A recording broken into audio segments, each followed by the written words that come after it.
Hello everyone and welcome to Creative Ways. I am Jiten Singh, and today's session we will discuss JEB ARC Attempt 1 and Attempt 2 paper analysis. Hello everyone and welcome to Creative Ways. I am Jiten Singh, and today's session we will discuss JEB ARC Attempt 1 and Attempt 2 paper analysis. So let's start the session. अगर मैं बात करूं JEB ARC paper 2A, सो ये 3 part में consist होता है, जिसमें part A mathematics, part B aptitude and part C that is drawing.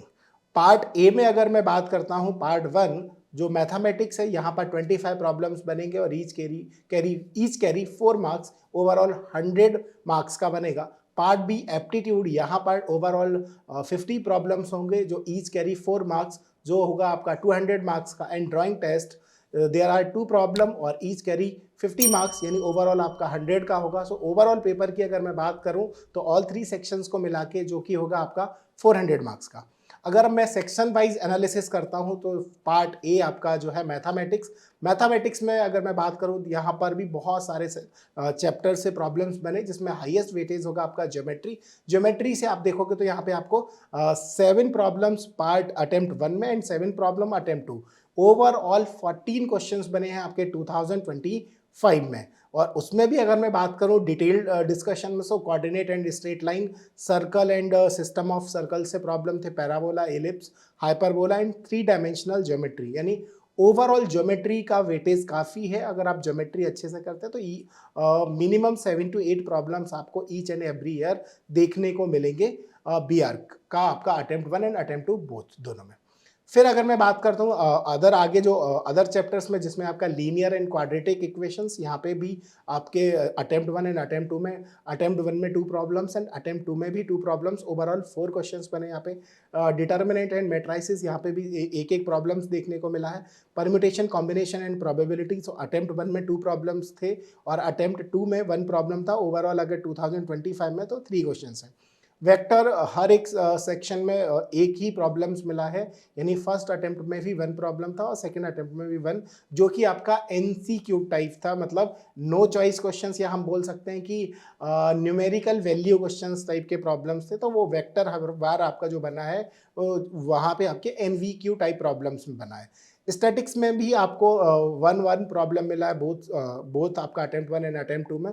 फिर आता है टिग्नोमेट्रिक रेशियो एंड आइडेंटिटीज, यहाँ पे दोनों ही सेक्शन को मिला के एक प्रॉब्लम बना है. बट अगर आप ओवरऑल देखेंगे तो टिग्नोमेट्री का वेटेज आपको बहुत कम दिखेगा, बट पूरा इंटीग्रेशन और डिफ्रेंशिएशन बिना टिग्नोमेट्री के सॉल्व नहीं होता. तो टिग्नोमेट्री आपका एक एसेंशियल पार्ट है, इसको आप अच्छे से कवर करिए, बिकॉज ये इंडिविजुअल टिग्नोमेट्री से प्रॉब्लम्स नहीं बनता, बट टिग्नोमेट्री से रिलेटेड प्रॉब्लम्स बहुत सारे आपके एग्जाम में बनेंगे.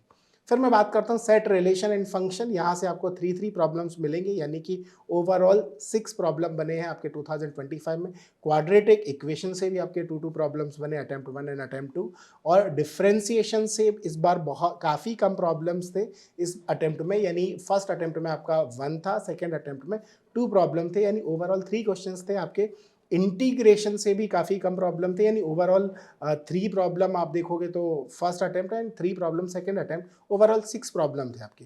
Binomial theorem, sequence and series या प्रोग्रेशन, इसको मिला के फर्स्ट अटेम्प्ट में 3 प्रॉब्लम थे, सेकंड अटेम्प्ट में 4, यानी ओवरऑल 7 क्वेश्चंस था आपका. कॉम्प्लेक्स नंबर से भी एक एक प्रॉब्लम्स आपको देखने को मिला, यानी ओवरऑल अब मैथमेटिक्स का उन्होंने हर एक चैप्टर कवर किया है, जिसको मिला के उन्होंने 25 एंड 25 क्वेश्चंस बने हैं आपके, जो फर्स्ट अटेम्प्ट में आपके 25 and second attempt.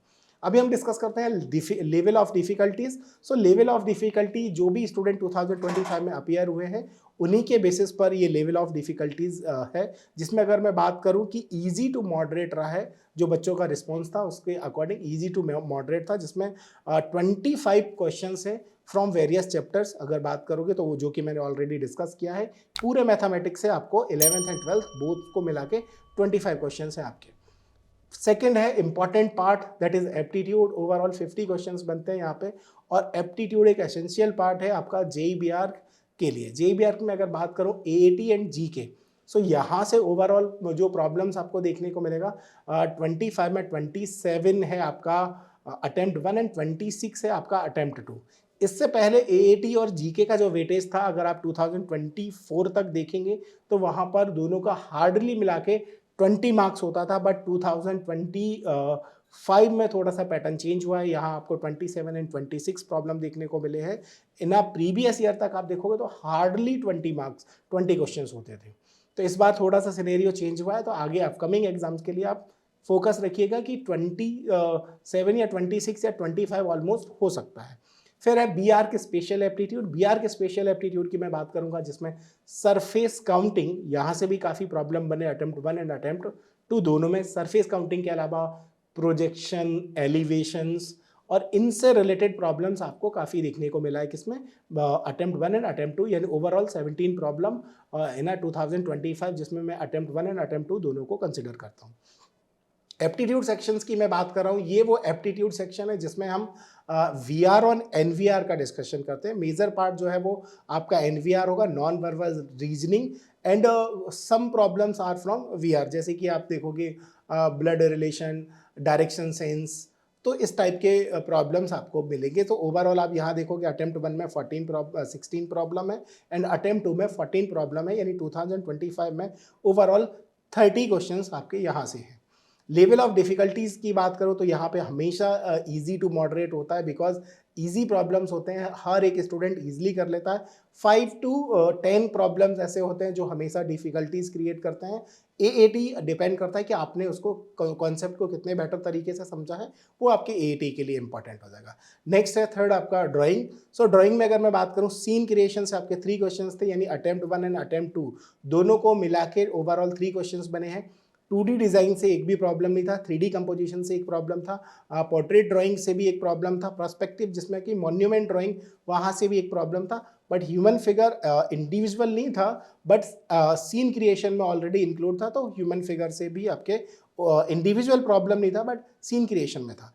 Level of difficulties की अगर यहाँ बात करें तो आपका ईजी टू, यहाँ पे अगर डिफ़िकल्टी लेवल जो था वो बच्चों को काफ़ी डिफ़िकल्टी फेस हुई, बिकॉज उन्होंने अटेम्प्ट 1 एंड अटेम्प्ट 2 दोनों में ही काफ़ी प्रॉब्लम बच्चों को हुई। ओके, सो नेक्स्ट हम बात करते हैं कि कट ऑफ प्रिडिक्शंस क्या हो सकता है 2025 के अटेम्प्ट 2 के लिए।